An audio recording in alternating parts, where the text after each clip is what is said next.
Hello, and welcome to today's webinar entitled Introduction to Hadoop Developer Training. My name is John Juwanich, Digital Marketing Manager at Cloudera and moderator of today's webinar. I'd like to start with a few housekeeping items. First, all lines will be on mute throughout the webinar. We will leave ample time at the end of today's webinar to answer your questions. However, you may ask a question at any time by pushing the Q&A button on the webinar console located at the top of your screen. Simply type in your question and we will try to get to it at the end of the webinar. The slide deck and the video recording from today's webinar will be made available on Cloudera.com shortly following the webinar. As an attendee, you will receive an email notifying you when these resources become available. Our speaker today is Cloudera Curriculum Manager, Ian Wrigley. Ian is responsible for the team which develops course materials pertaining to Hadoop, Impala, HBase, Hive, Pig, and other technologies. Ian is also a talented technical writer and editor. He has come to my writing rescue a countless number of times. Thank you for that, Ian. In today's webinar, Ian will speak to why you should consider Cloudera training, who should attend developer training, explain the developer course contents, then go through two modules from the actual course.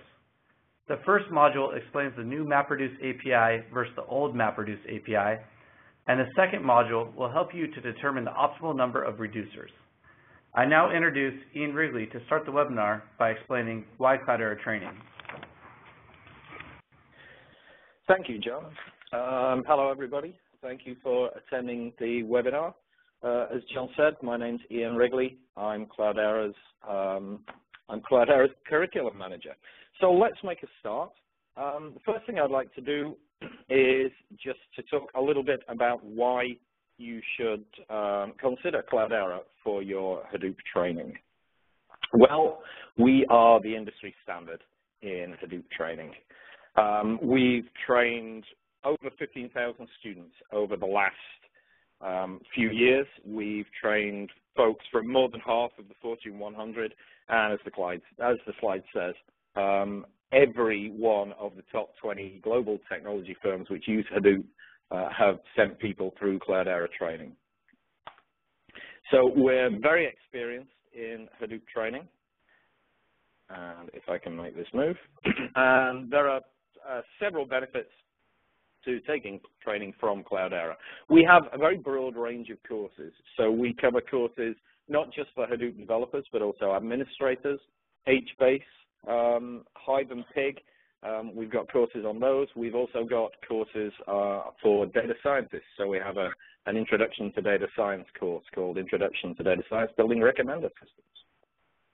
We've trained over 15,000 people since we started teaching in 2009. So our instructors are extremely experienced. We've trained thousands. Each instructor has trained hundreds of thousands of students. So, you know, we're right there, and we know what you folks need to know, and we deliver that in the training. We're also the leader in certification. So Cloudera certification, which I'll talk just a little about later on, is industry recognized certification for Hadoop, and we have over 5,000 folks who are accredited Cloudera certified professionals.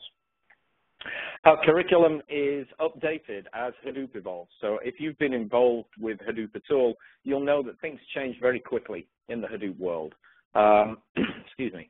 And one of our challenges, and it's a challenge that my team is very good at keeping up with, is just making sure that the training material actually matches the current version of Hadoop.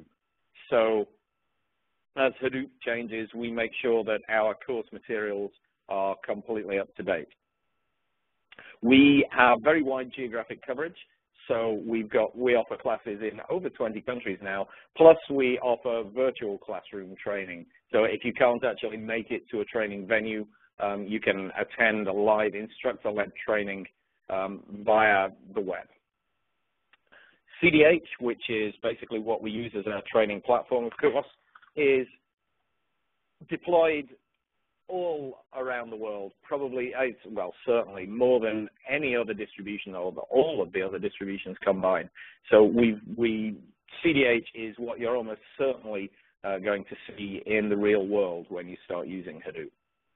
Our training material, which I'll talk about later on in just a few minutes, our developer training material, includes a lot of hands-on labs. We provide virtual machines for our training, and you can take those virtual machines away with you. So even after you finish the training, the VM is there for you to kind of practice your Hadoop skills. And we're building up a large library of ongoing learning. So after you've taken our training, we have video tutorials, we have online e-learning offerings, which mean that, you know, learning doesn't stop as soon as the course finishes. And our students regularly send us testimonials that just say what they think about training. So, you know, the quality of the training was on par with the university, which is a kind of nice quote, especially from folks who don't often give quotes. So we believe that our training is the best training in the industry. Let me tell you a little bit about one particular training course, and that's the developer training course. So for the rest of this presentation, I want to talk about who usually attends our developer training, who should not attend developer training. That is because it's not just about who should attend, but also about who shouldn't attend.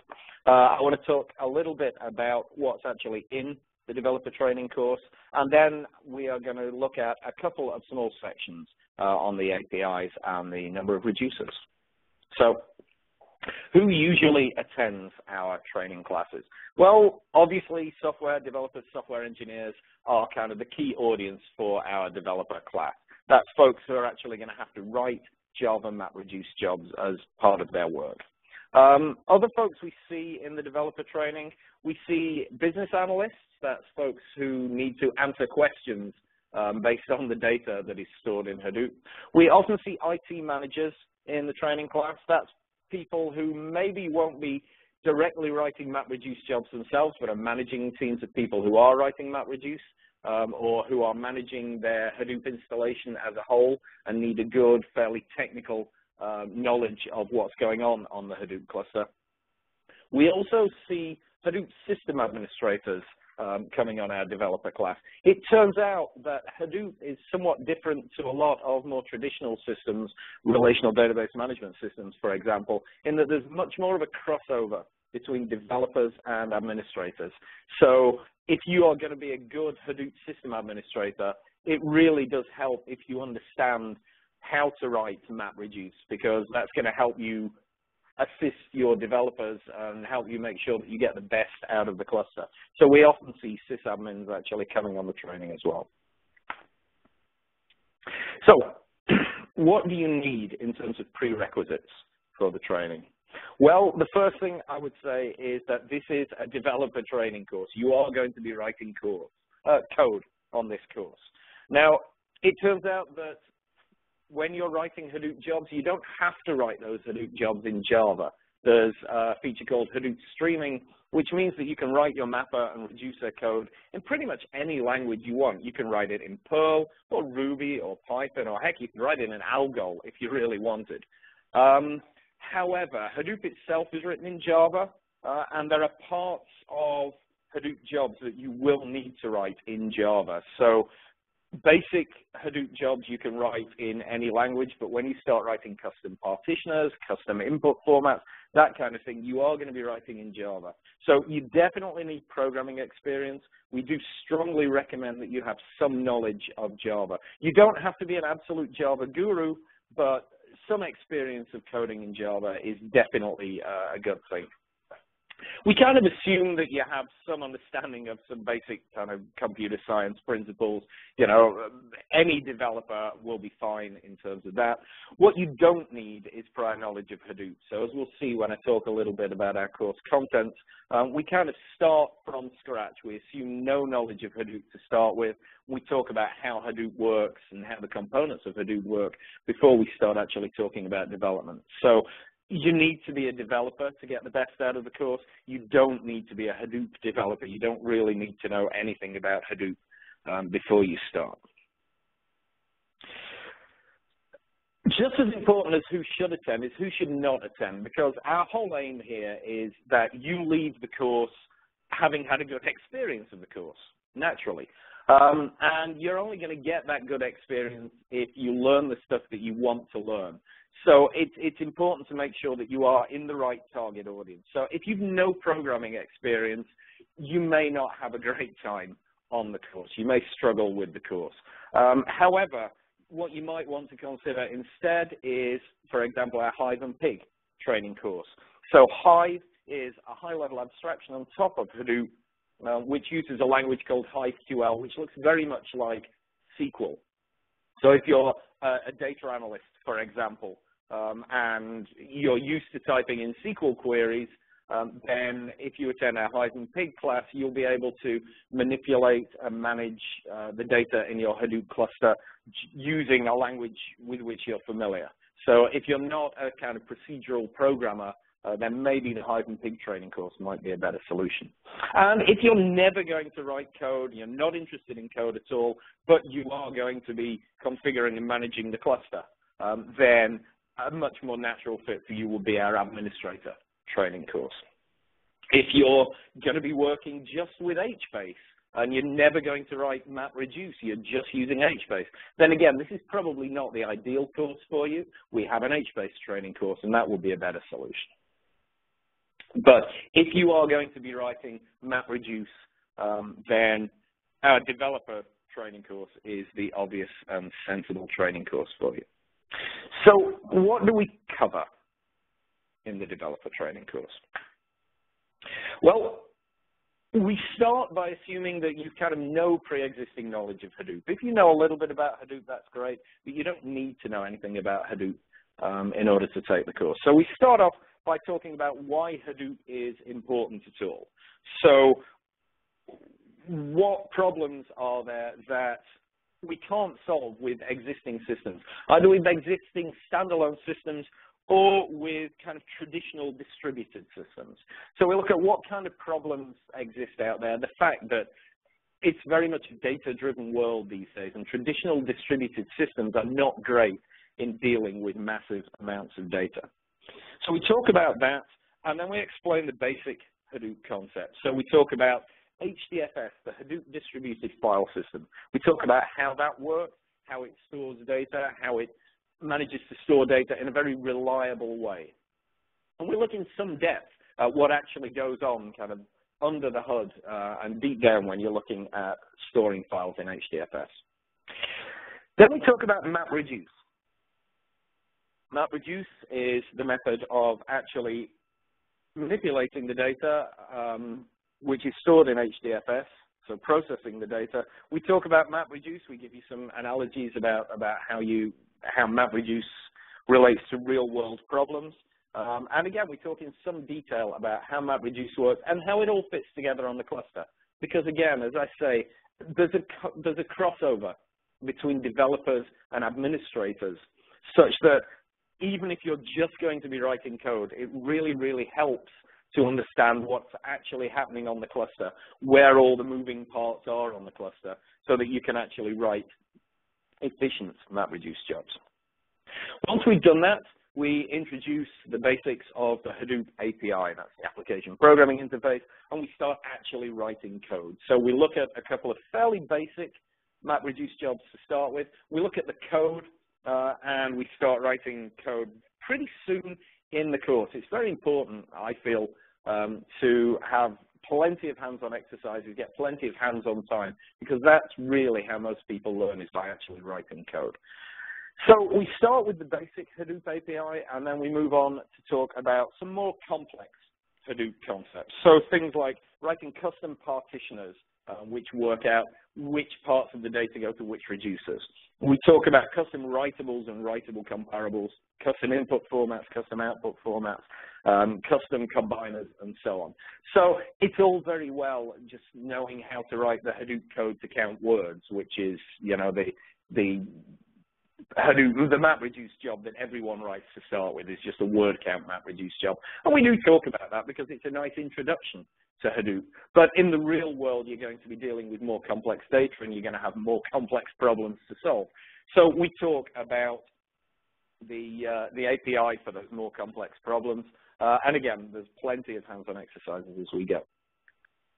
Once we've got the API under our belts, we then talk about some of the common MapReduce algorithms that you're likely to see. So it turns out that a lot of the MapReduce jobs you write are relatively similar to one another. So we talk about some of the kind of algorithms that you'll see all the time, things like searching and sorting, creating an inverted index, joining data sets together, which is very important, although it's pretty ugly in Hadoop if you do it in plain Java MapReduce. So a bunch of algorithms like that.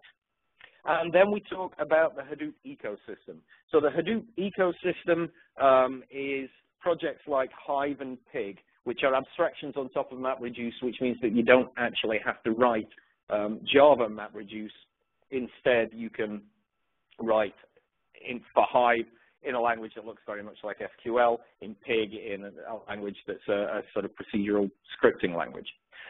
We talk about Scoop, which is a way of retrieving data from relational database management systems and pulling that data for processing in Hadoop. And we talk about Flume, which is a way of streaming data into HDFS as that data is being generated by things like web servers and sensors and that kind of stuff.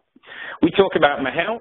Mahout is a machine learning library, so a lot of people are starting to use Hadoop for machine learning.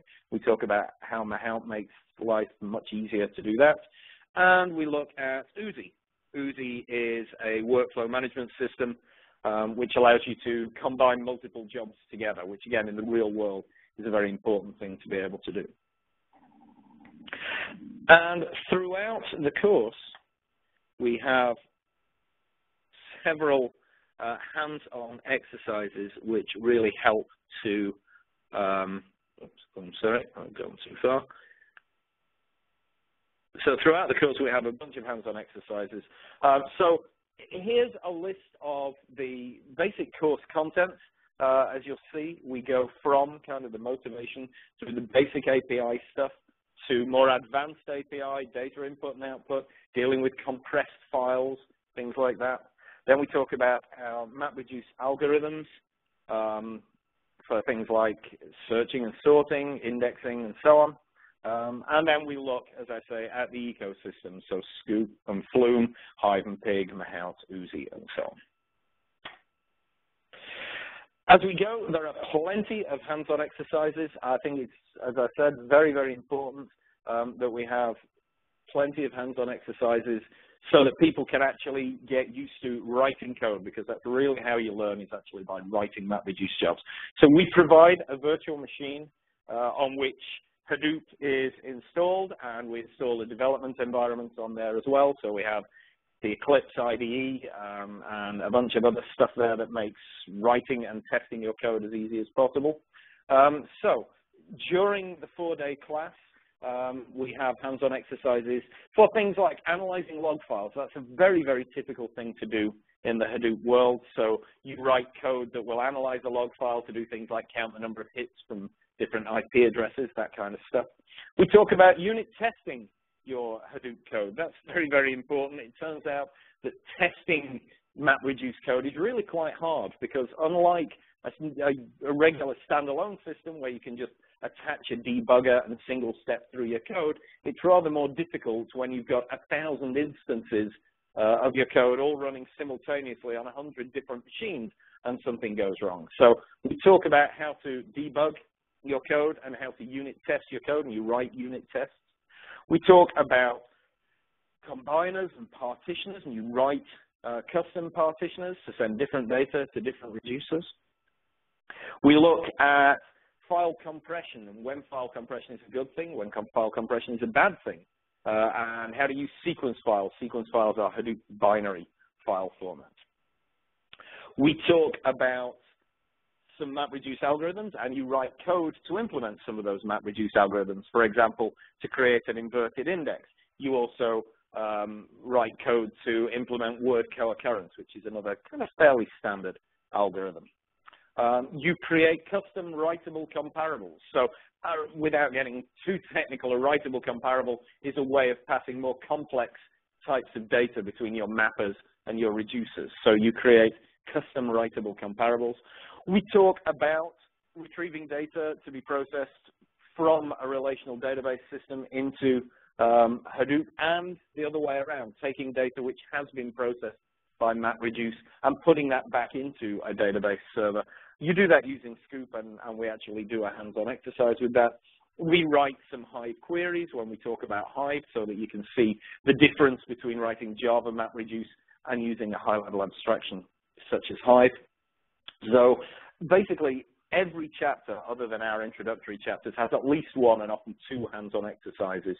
You'll spend a lot of time at the keyboard. You'll spend a lot of time actually writing code. And again, your instructor's there to kind of help out, and all our instructors all our instructors are really very, very good at this stuff. And as you're writing your code, if you've got problems, then the instructors are there to kind of help you out. And the developer course is also a good preparation for the CCDH exam. So CCDH is the Cloudera Certified Developer for Apache Hadoop. And our certification is industry recognized. We're seeing more and more job postings, in fact, which are asking for people who are Cloudera certified.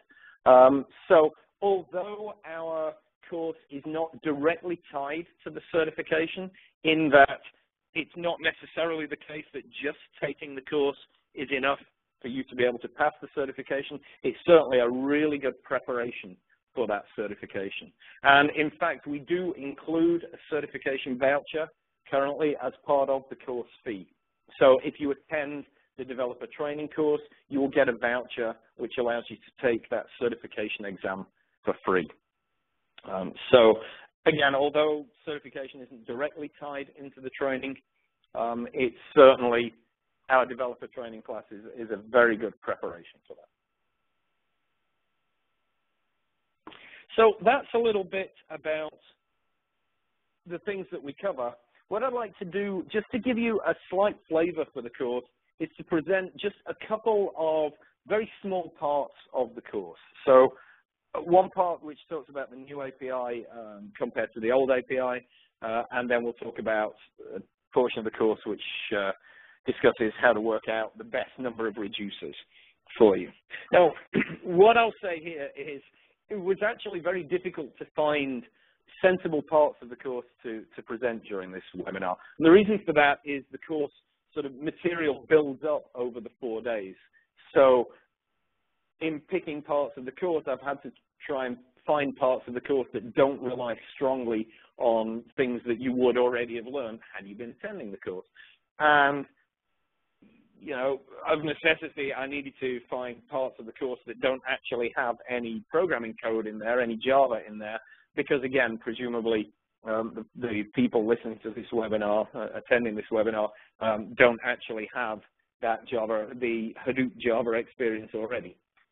So these are two small parts of the course that don't include any actual code, but are nevertheless pretty representative of the class. So the first thing is talking about differences between the old MapReduce API and the new MapReduce API. So this comes fairly early on in the course, probably towards the end of the first day, maybe the beginning of the second day. And during this chapter, this is where you actually learn the basic Hadoop API. So we talk about how to write MapReduce applications in Java, and we'll go through the driver code, the mapper, and the reducer, and we talk about the API calls, how to write all of that stuff. We also talk about how to write the mappers and reducers in other languages, so Ruby, Java, Ruby, Perl, Python, languages like that. We talk about how to use the development environment that we have loaded up, and then you actually write code, so you write MapReduce code that, amongst other things, processes a log file. So after you've done that, this is the next section of this class, which talks about the differences between the old MapReduce API and the new MapReduce API. So in our class, we use the new API, but it's important to understand the differences between the two. So up until Hadoop 0.20, there was just an API. It was the Hadoop API. But then in Hadoop 0.20, a new API was introduced. And the reason for that was basically it was designed so that in the future it was easier to add extra features to the API without breaking old code. And technically, it uses abstract classes rather than interfaces wherever possible, which means that your old code won't break, or at least won't break as badly if the API changes in the future.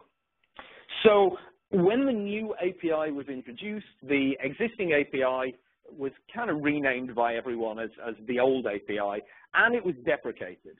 And just to be sure that we're clear what deprecation means, it was deprecated. That means if code is deprecated, that means, yes, you can still use it, but it's going to go away at some point, possibly in the near future. Here's the problem that raised its ugly head very soon after this happened. The problem is that the new API was not absolutely feature complete. So there were some things you could do in the old API that you can't do, or you couldn't at the time do in the new API. Also, the new API had some bugs when it was first released. So if you talk to the folks who were responsible for the release, in fact, you know, they will admit that, yes, the new API was released maybe a little early, or certainly the old API shouldn't have been deprecated when it was. So they kind of undeprecated the old API. I'm not sure what that word is. They reprecated the old API, perhaps. So they undeprecated that old API and said, yeah, it's fine to write your code using either the old API or the new API. So the new API is now feature complete, and in CDH4, the new API is what a lot of people are using. So in our class, all our code uses the new API, but there's no problem at all if you already have code that's written using the old API, or if you want to use the old API. That API will be sticking around for quite some time, so you don't need to worry that if you've got old code, you know, you're going to have to rewrite that using the new API. Because some people are still using the old API, on our virtual machine where you're writing your code, we do have sample solutions for all the hands-on exercises, and those sample solutions are available as both old and new API so that you can take a look at. So by this point in the course, you would have written code already using the new API. So what we do here is we just show you a little bit of a comparison between the new API and the old API. So it turns out it's really, really easy when you're just looking at Hadoop code to work out whether that code uses the new API or the old API. If the import statements at the top import org Apache Hadoop MapReduce dot something, then that's the new API. If they import OAH MapRed dot something, we know it's the old API. And then if you're familiar with the new API, which again you would be by the time you're at this point in the course, then we show you the differences for the driver, the mapper, and the reducer. So as you can see here, in the driver code, for example, you create a configuration object. Using that configuration object, you create a new job object, and then you start using that job object to actually configure your job. The driver is what runs on the client machine, the machine that's actually submitting the job to the cluster. In the old API, you create a job conf object, and so on. So again, if you're familiar with the new API, then what we're showing you here basically are the comparison between the new API and the old API, so that if you've got legacy code, if you've got code back at work that uses the old API, you can kind of translate between the two. And as you can probably see, just by looking at these examples, it's really not that difficult to convert between the two. A really important thing to understand with the old API and the new API, there's a lot of confusion because as well as the old and new API, in the Hadoop world, we've got this thing now called MapReduce version 1 and MapReduce version 2. So let me just spend a minute talking about what the difference is between MR1 and MR2. MapReduce version 1, that's the traditional MapReduce. That's what everybody has been using up until very recently, and what pretty much everyone is still using. However, there is a rewrite of the MapReduce infrastructure, which is called MapReduce version 2. And you may well, if you've looked at Hadoop at all, have heard about a thing called Yarn. Yarn stands for yet another resource negotiator, and a lot of people use Yarn and MapReduce version 2 interchangeably. They don't actually mean exactly the same thing, but MR version 2 basically sits on top of Yarn. So MapReduce version 2 is a rewrite of MapReduce. Currently, it's not stable enough, we believe, to use in production. So we don't recommend MapReduce version 2 be used in production. But a number of people are starting to test it out because as time goes on, it will become more mature, it will become production ready. And at that point, it does offer some advantages over the traditional kind of classical MapReduce version 1. So CDH4, that's our distribution of Hadoop, includes both MapReduce version 1 and MapReduce version 2 in the CDH4 package. So you can use MR version 1 or MR version 2. The important thing to understand is that the new API and the old API are not kind of tied to the two MapReduce versions. In other words, it's not the case that the old API is MapReduce version 1, the new API is MapReduce version 2. Rather, both the old and the new APIs are both available in MR1 and in MR2.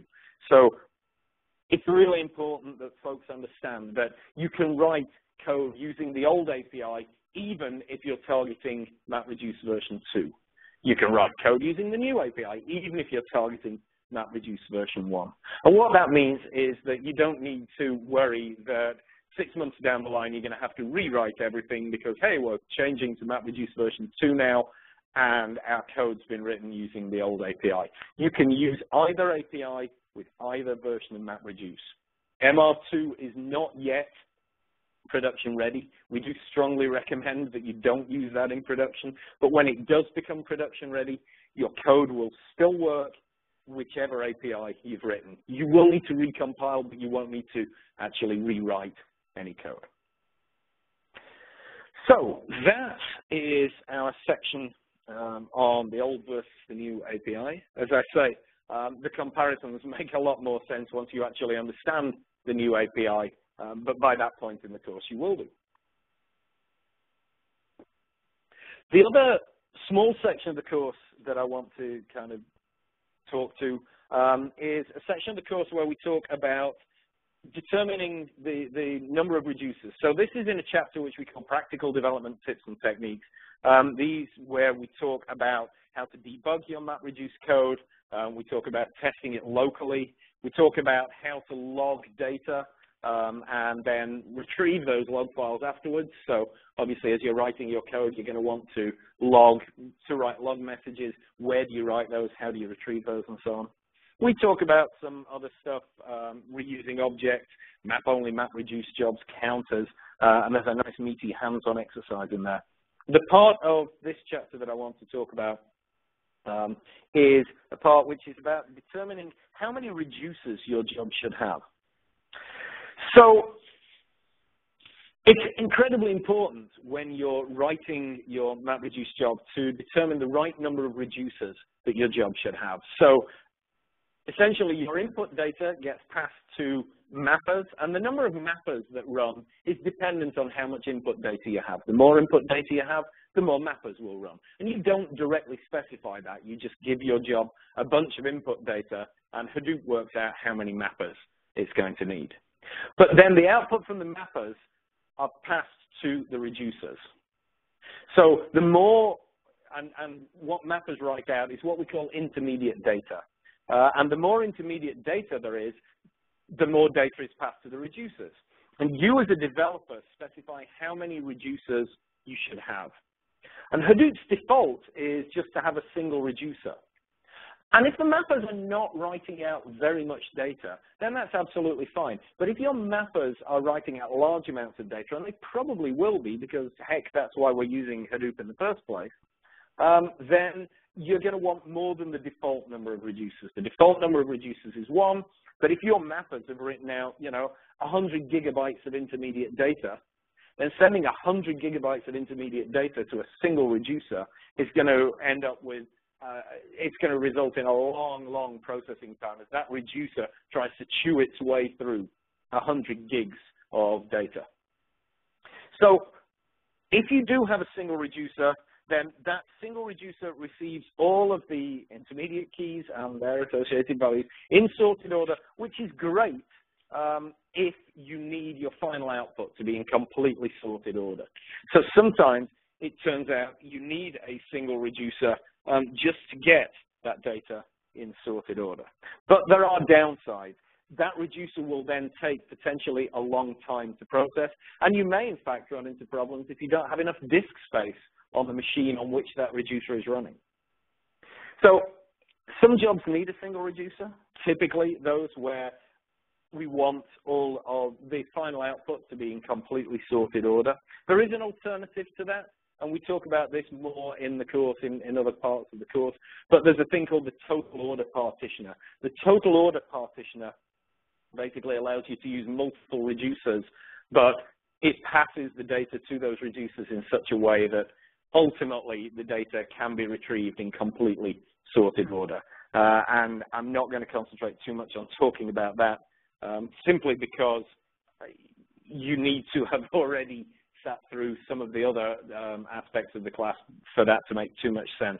But essentially, there are some jobs where it makes a lot of sense to have a single reducer. There are other jobs where you need a specific number of reducers. For example, if I have a job which is processing a week's worth of log files, and what I want ultimately are 7 output files, 1 for each day of the week, then that job needs 7 reducers. Each reducer is going to be passed 1 day's worth of data. So you would write a custom partitioner, which we show you how to do, which will ensure that just Monday's data was sent to reducer 0, just Tuesday's data was sent to reducer 1, and so on. So there are jobs where you will specify, I need 7 reducers, 1 for each day of the week. I need 12 reducers, 1 for each month of the year. I need 24 reducers because I'm processing the data, and I need 1 file per hour of the day. So some jobs need a fixed number of reducers, and then some jobs need a variable number of reducers. So in other words, I don't have to just have 1 reducer. I don't have to just have 7 or 12 or 24 or whatever reducers. I can have as many reducers as I want. And this is one of the times when there is this crossover between being a developer and being a system administrator, in that as a developer, you're writing your code, but knowing the size of the cluster and the capacity of the cluster helps you make a sensible decision about how many reducers to specify. So what you want is a situation where each reducer is processing a reasonable sort of bite-sized chunk of data.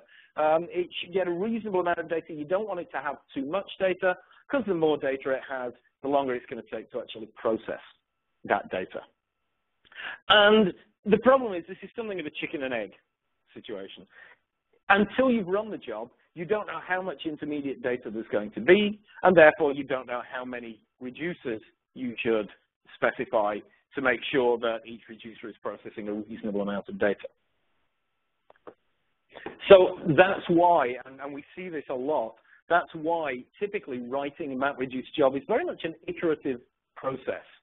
You start, you run it a few times. When you look at the output from the first few runs of the job, you then start tweaking the job, making modifications to the job in order for it to run more efficiently.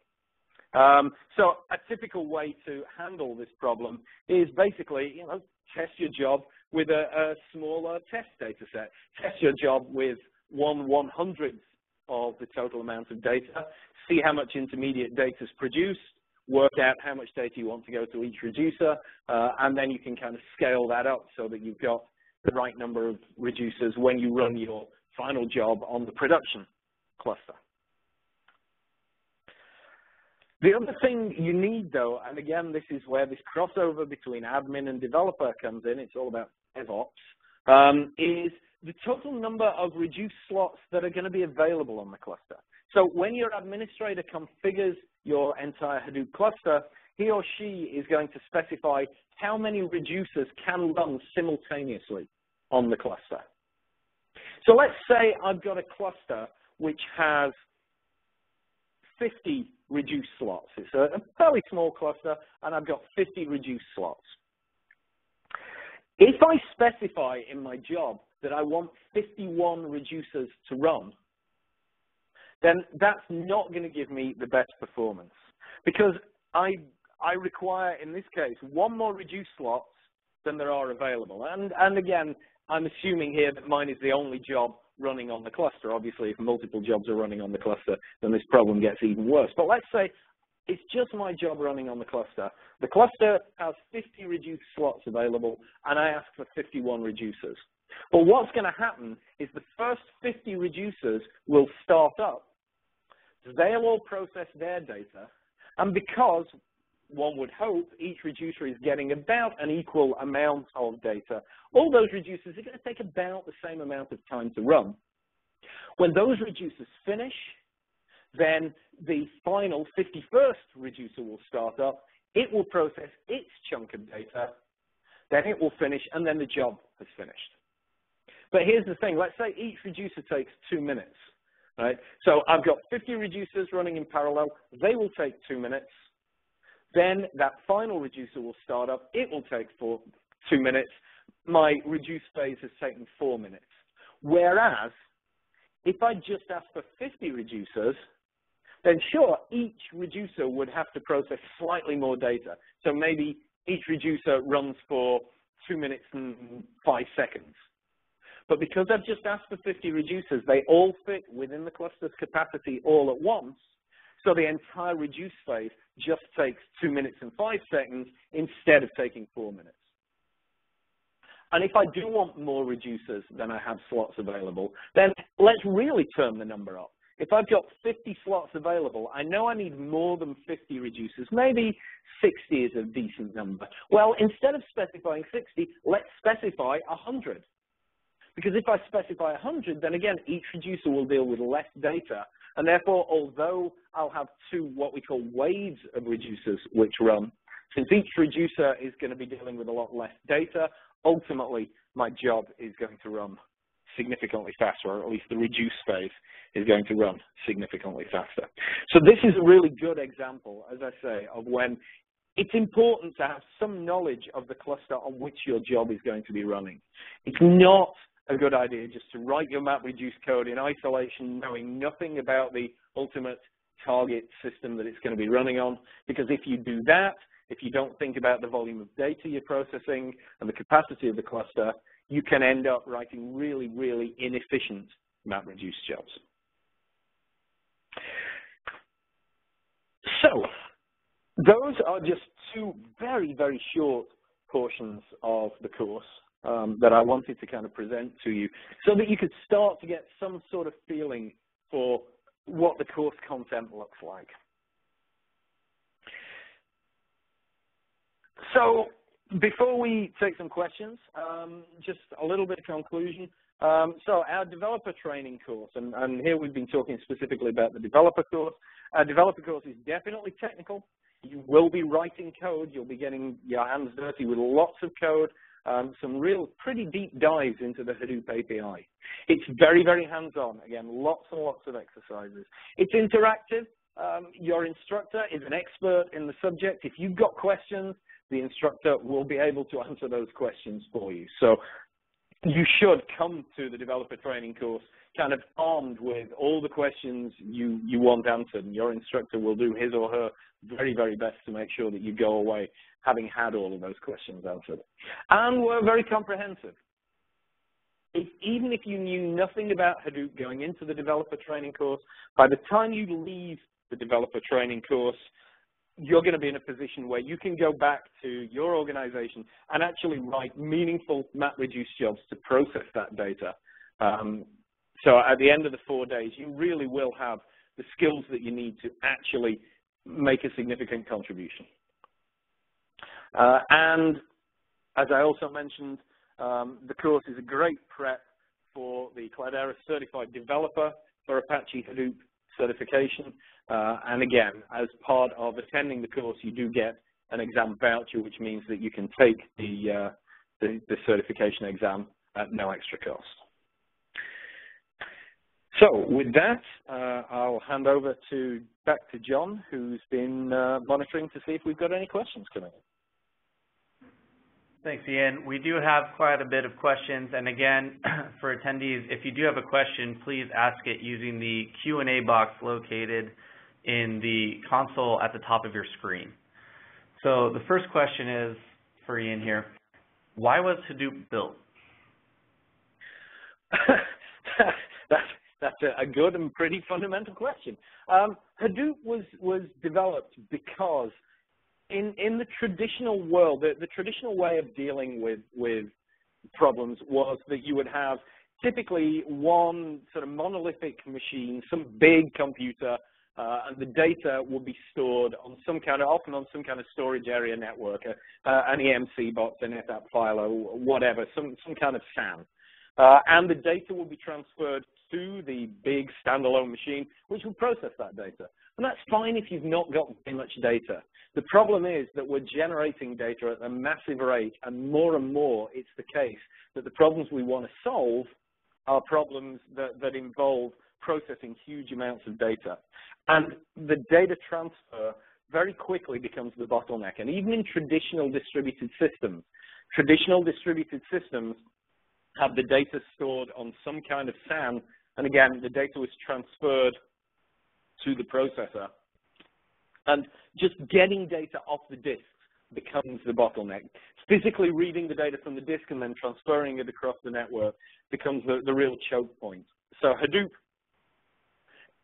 which was developed based on some papers that Google released actually in 2003 and 2004, but Hadoop kind of turns the paradigm on its head. So rather than sending the data to the processors, the way Hadoop works is that you process the data where the data is stored. We store the data in a very distributed way, and then we process the data where that data is actually stored. Instead of sending the data to the processors, we send the processing to the data, and that means we can process huge amounts of data in a very parallel fashion.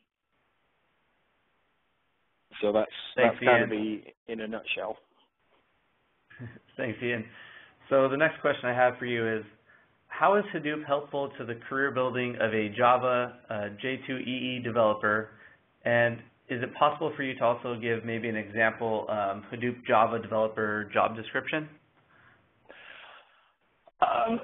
In terms of career development, well, I think if you go to any of the job sites or any of the sites which show kind of trends in job postings, then you're going to find that Hadoop has started to go off the charts in terms of what people want from their developers. We're seeing more and more Hadoop jobs being posted. It's just very, very up and to the right on those graphs.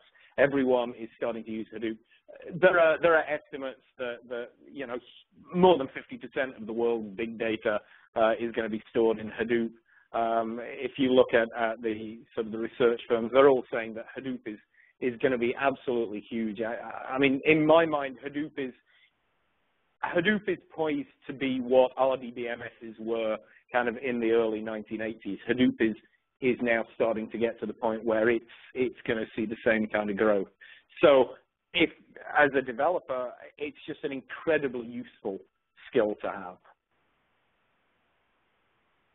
Thanks, Ian. So we have a question here about the feasibility of personal in-house training courses at local companies, especially in Bangalore. What would be the feasibility and cost of trying to do something like that?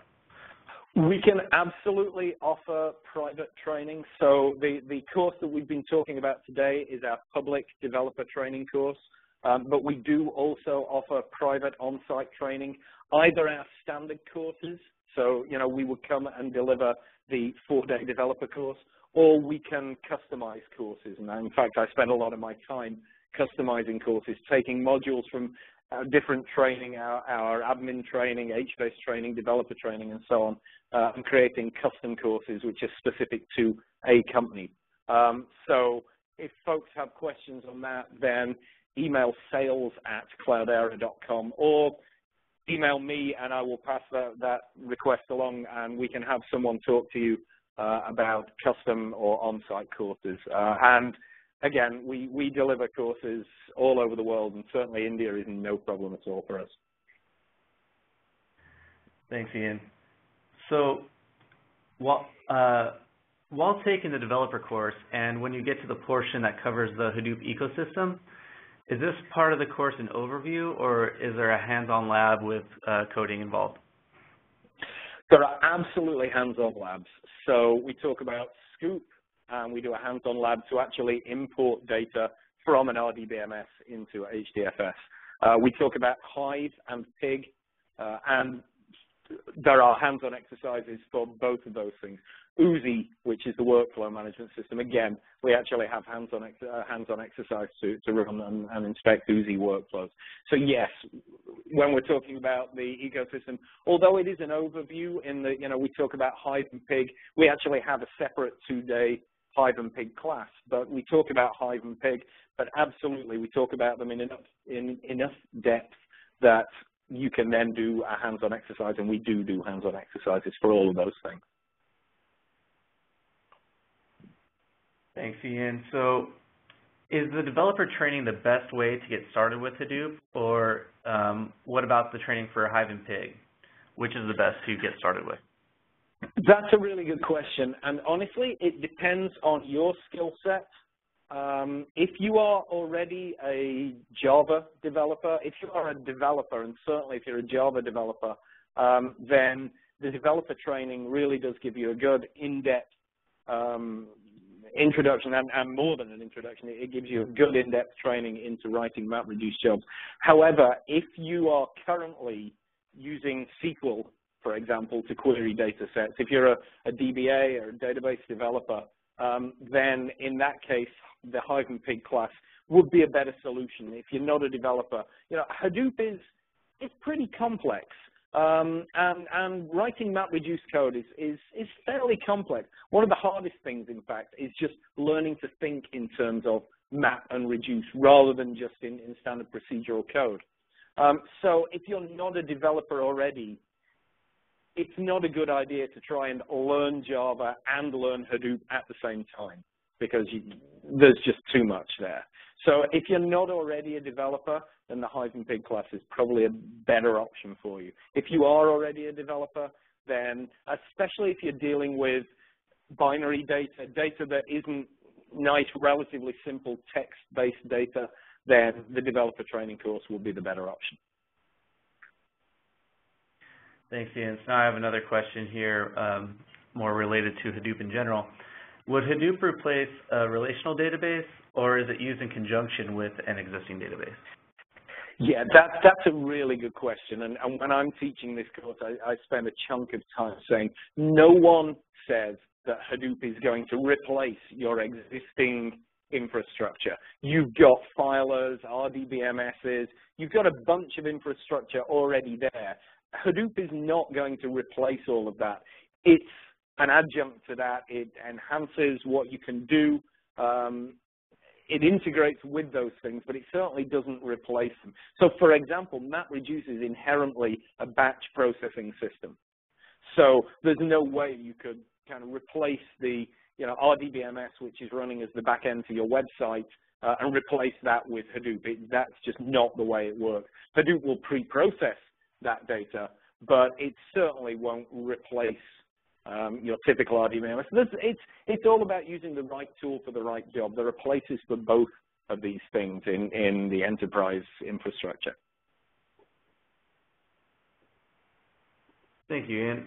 So you mentioned at the beginning that it may be beneficial for an admin to take the developer training. Is the reverse also true? Yes, absolutely. I would say in order to be a good Hadoop developer, there really is, and I mentioned it a couple of times, there really is a crossover. It is this whole DevOps thing that people are talking about these days, where you need some kind of idea of how the infrastructure works and how it's all put together in order to be able to write the best code. So if you want to be a Hadoop expert, then yes, I think you need to understand both the developer side of things and the admin side of things. Now, I would thoroughly recommend it. Again, especially, if there are people who are looking to maybe change careers to start using Hadoop, then having a thorough grounding in both of those things is really going to help. Okay, so how large is the typical class size, and are there student discounts available? The class size, our classes go up to a maximum of around 20, maybe 24 in our biggest training areas. Certainly no larger than that. It's important to us that students get individual attention from the instructor, so we do limit the class sizes. The biggest classes we run are 24 students. In terms of discounts, then certainly we do from time to time send discounts out. If you're signed up to the Cloudera email newsletter, then from time to time you will see kind of discount codes there. We also offer discounts to companies which are Cloudera partners. So if you're an employee of an organization, then check to see if you're a Cloudera partner, because if you are, then there are discounts for partners. Thank you, Ian. So would the training cover aspects like when to go for HDFS and what applications would benefit from frameworks like Apache Cassandra? We don't cover Cassandra specifically. Cassandra, for people who don't know, is it lives in that whole NoSQL world, along with things like Mongo and Couch, and also HBase. At Cloudera, we support HBase very heavily. We don't really talk about Cassandra, but certainly we do talk about the right use cases for the different tools, and we talk a little bit, not a huge amount, but a little bit about HBase in the class, and certainly when that's an appropriate solution. It turns out that there are sometimes when HBase is absolutely fantastic, sometimes when you're much better not using HBase and just writing data directly to HDFS and processing it with MapReduce. So we do talk certainly about use cases and when things are and are not appropriate. Cassandra, we really don't cover. That's not part of CDH. It's kind of a little outside of our remit. Thanks, Ian. So does the course include Impala training or introduce us to the Impala API? We talk a little about Impala. It turns out that Impala, in terms of writing Impala, so again, for folks who aren't aware of Impala, Impala is open source. It was developed at Cloudera. It's currently in beta. It will be released in the next few months as a 1.0 product. And Impala is, again, a language that looks very much like SQL, but which gives you much, much faster processing of large amounts of data than even Hadoop and Hive can do. So Impala, for a lot of people, we believe is going to start being a replacement for Hive. In terms of the language itself, the language is very, very similar to Hive. So we talk a little about Impala, but everything we talk about, basically everything we talk about, and just about everything we discuss about Hive is directly relevant to Impala. Thanks, Ian. Only a few more questions here as we're approaching the end of the hour. Are there any online courses?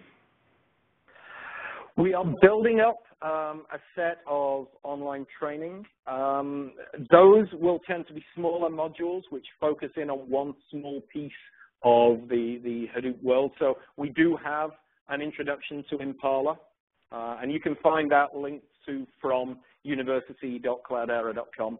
So you can find an introduction to Impala there. We're building a bunch more over the next few months.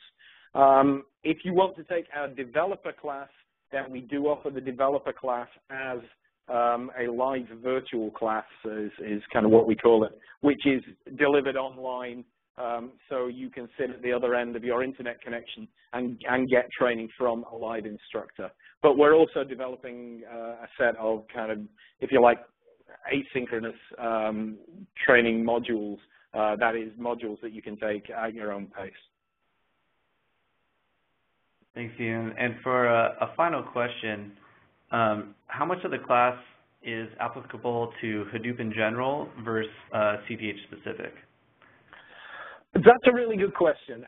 In our developer training, essentially everything you learn is applicable to Hadoop. We use CDH as the distribution on the virtual machine, but the APIs, all of that stuff is all completely distribution agnostic if you like. So if your organization has decided for whatever reason to use Hadoop just downloaded directly from the Apache website rather than using CDH, then still everything we teach you is going to be directly relevant. All right, well, thanks, Ian. We've reached the end of the hour, and for everyone still with us, if you check Cloudera.com by the end of today or tomorrow, and the resource slides and recorded video should be available in the resources section of Cloudera.com shortly. And you will also receive an email notification notifying you when these resources become available. Thank you for joining us, and thank you, Ian, for your presentation. Thank you, John.